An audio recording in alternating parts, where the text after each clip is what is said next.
Hello, everyone. Hello, everybody. Today we are interviewing my friend, anarcho punk rock lawyer, Colleen. 10 questions with Colleen. And after the questions, then there's going to be some questions from people who posted on Facebook. All right, question number one. What made you become a lawyer? What made me become a lawyer? Well, when I was like 17, I think, my boyfriend at the time, his house got raided by the gang and graffiti task force, and it was super scary. And then I had this community college professor who said that the only way to not be scared is to understand the system, and the best way to understand the system is to go to law school. So those two things kind of together made me decide, yeah, I want to be a lawyer so I can understand more how things work in society and protect myself and protect my friends. Question number two. Tell us some stories of cases you won and the most challenging case. Well, one of the cases that we won recently was for 8 guys. They were asylum seekers from Central America. They were detained at the Adelanto ICE detention facility, and they did a protest against the bad conditions there, and they got beat up and pepper sprayed in response. So we sued GEO on their behalf, and we just won that case for them a couple months ago. Question number three. What case are you working on now? Right now, been doing a bunch of work around the protests. We filed a lawsuit against the LAPD for Black Lives Matter LA and LA Can, and people who were injured at the protests, who were held in unsanitary conditions, COVID unsafe conditions, were hurt while they were in custody, having painful handcuffs on, not allowed to use the bathroom, stuff like that. Question number four. If a person is stopped by police for no reason, and can we refuse to talk to them and even refuse to show ID if asked? So if the police stop you, you always want to ask, am I free to leave? Because if you're not being detained, you should walk away. If they stop you in the car, obviously you're being detained. So if you're on the street and they stop you walking at a protest and they stop you, you always want to ask, am I being detained? Am I free to leave? Because if you're free to leave, you should walk away. If you are being detained, you have a right to silence, so you don't have to answer questions about what you're doing there, why you're there, who you're with. If they want to write you a citation, like let's say they're going to say, oh, well, we saw you jaywalking or something like that. Generally, if you have your ID, then it makes it a little bit easier. They'll just write you a ticket and let you go. If you don't have your ID, there's a chance that they would take you to the station and fingerprint you so that they could confirm your identity. Question number five. If the police harass or beat someone for no reason, what is the minimum distance we can stand from the situation to record? So you have a right to record the police in public. The only thing that you can get in trouble for is interfering. So you want to make sure that you are far enough away so the police can't grab your phone. And if they tell you that you're interfering and you need to back up, the best advice is to just slowly back up, and as you're recording, say, I'm not interfering, I'm not interfering.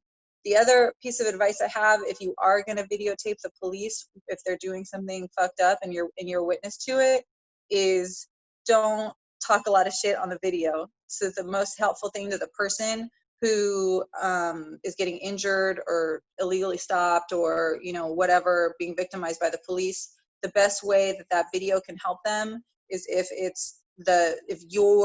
you are just filming, you can say like objective things like the date, the time, the street that you're on, what you're seeing. But if you're talking a bunch of shit, sometimes it backfires, and then that video is way less helpful to the person that you're trying to help by making the video. Question number six. What can a person do if police say they want to search your car or enter your home without asking? So if the police, let's start with your house. If the police come to your house and they say, hi, we'd like to come inside, or demand to be let in, you want to ask them to see a warrant. If they don't have a warrant, you want to say, I don't consent. You cannot come into my house. If you have questions, you can call my attorney. If they pull you over in a car, you can ask them, why'd you pull me over? And then the only thing you need to give the police if they pull you over is your ID, your proof of registration, and your proof of insurance. You don't have to be giving them any other information. You have a right to silence. Question number 7.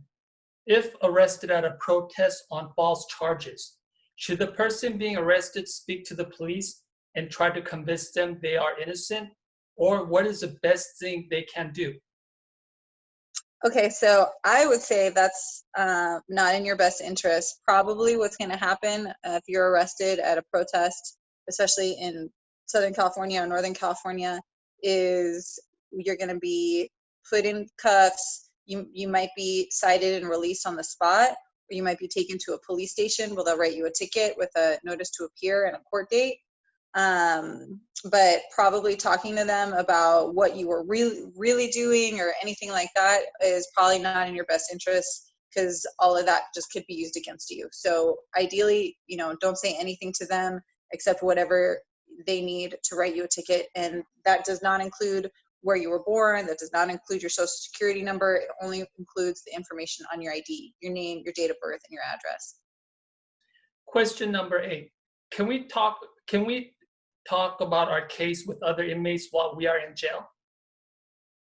So you can do whatever you want, but what I'm trying to provide is just best legal advice. I understand that people can take this advice and ignore it if they want, but when you are in custody and you aren't in jail, there's always a chance that the people that you're in jail with could talk to the cops and could tell them what you say.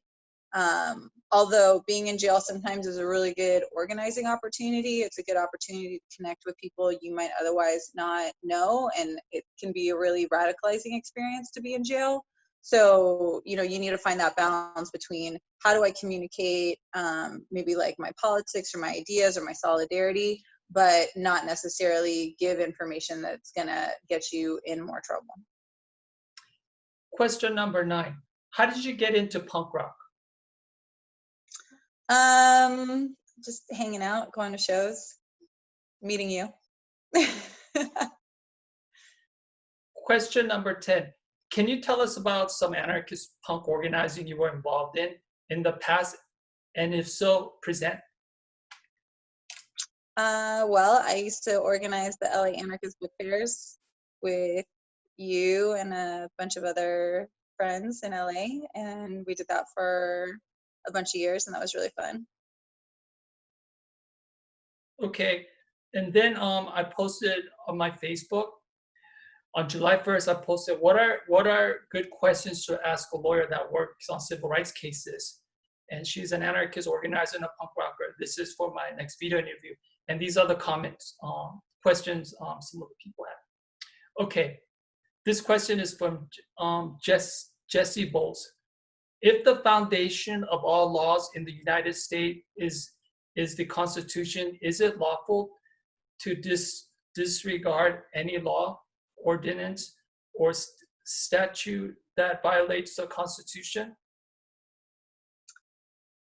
I'm not sure I totally understand that question. I would say you can always do whatever you want. There's just going to be consequences for some of your actions. And sometimes, even if you're doing things lawfully, there's going to be negative consequences, as we see every day. So I think the best advice is just keep an eye out for the cops, keep an eye out for people who have different views than you, and make the best decision for yourself in the moment, for your safety, for the safety of others, or not, if that's your goal, This question is from Johnny Rin. What are the most important steps to take in encounters with law enforcement, and how does this apply to minors? I think that, as we all know, what you want to do is reduce your encounters with law enforcement as much as possible. And if you do interact with law enforcement, you want to have those interactions end as quickly as possible. So for your safety. So the best legal advice is don't start talking to them. Don't give them a bunch of information. To protect yourself, you want to be polite and you want to keep it short. You want to invoke your rights. You don't have to consent to searches. You can say, I don't consent to a search. They still might search your stuff, but you want to say, I don't consent to the search. If they ask you questions, you want to say, I'm going to remain silent. I'd like to speak to an attorney. Question from Jesse James White. What civil liberties are on the chopping block due to the biggest issue right now? The pandemic, so-called terrorist groups, nixing mail-in votes. Say that one more time. What civil liberties are on the chopping block due to the biggest issue right now, such as the pandemic, so-called terrorist groups, nixing mail-in votes? Yeah, I mean, I think that it's interesting time in the sense that generally anarchists are not super into voting, but we're in this moment where we're seeing voting rights being so eroded, especially for people of color, and it's hard not to be like, wait, we need to stand up for voting, I guess, right now in this moment. That's how weird things are. This is from Billy Batsback. The Sex Pistols or the Ramones? Sex Pistols. Oh, Clayton. That's my friend Clayton. What are the limits of using law to move us towards an anarchist society? I mean, I think that breaking the law is often part of being in social movements, either, protesting unjust laws themselves or protesting and breaking laws in order to bring attention to, whatever movement you're part of. So oftentimes breaking the law is what we do. And then that's why there's attorneys to help you when you get in trouble.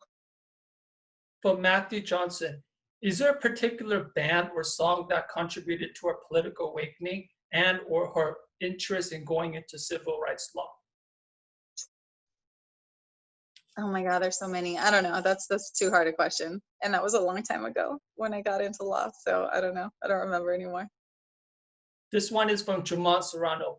If SLC Punk inspired her. Oh, SLC. Yeah, SLC Punk inspired her. The movie. Probably. All I remember is the scene where he's running with the acid in his pocket and the sprinklers go on. From Tony Medica. Can you be a lawyer and an anarchist? Yes. Oh, this is Will, my friend Will from F House. Ask what will be the most effective way to end qualified immunity. No knock warrants, leather chokeholds, and the use of projectiles and chemical agents by police. So that's a really complicated question. A combination of advocacy, protesting, changes in the law, and judicial appointments. So there's a lot of factors there. Oh, this one is for Heidi from Scavenger. Oh, hell yeah, I can't wait. Maybe some suggestion on organizing to donate to that relate to getting unrepresented people into law. So, going to law school is super expensive. So what I always say is people who are interested in going into the law and being attorneys should study really hard for the LSAT, take an LSAT prep course, and then apply to law schools and go to the law school that gives you the best financial aid package so that you can graduate with the least amount of debt possible, so that you're not saddled with a bunch of debt and you can actually do good work and not have to work for shitty insurance defense companies to pay off your law school loans. Then there's also schools like People's College of Law, which are founded by, radical legal groups. And that's a good option, although it's a little less structured. So you have to be really self-motivated to do a program like that. This one is from our friend former organizer of the Anarchist book fair, Ali. He wants to know, OJ, did he do it? I think I was in 6th grade, so I'm not really sure, but I think so. Okay, this one is Furry Fox, singer from Resilience. Ask her if she can explain the source of where your rights come from and where they are called right, i.e. correct. That is a cool thing to know about, an interesting conversation. Yeah, I don't know where the word rights comes from, but it's just pretty much things that people agree on. Somebody wrote it down and we all point to it as why we can do certain things or why the state shouldn't be able to do certain things to us. All right, thank you very much, Anarcho Punk Rock lawyer Colleen, co-founder of Southern California Anarchist Gathering, and also co-founder of the original Los Angeles Anarchist book fair. Don't hang up. I'm going to stop this now. Thank you for the interview, Colleen. Good luck with all your work.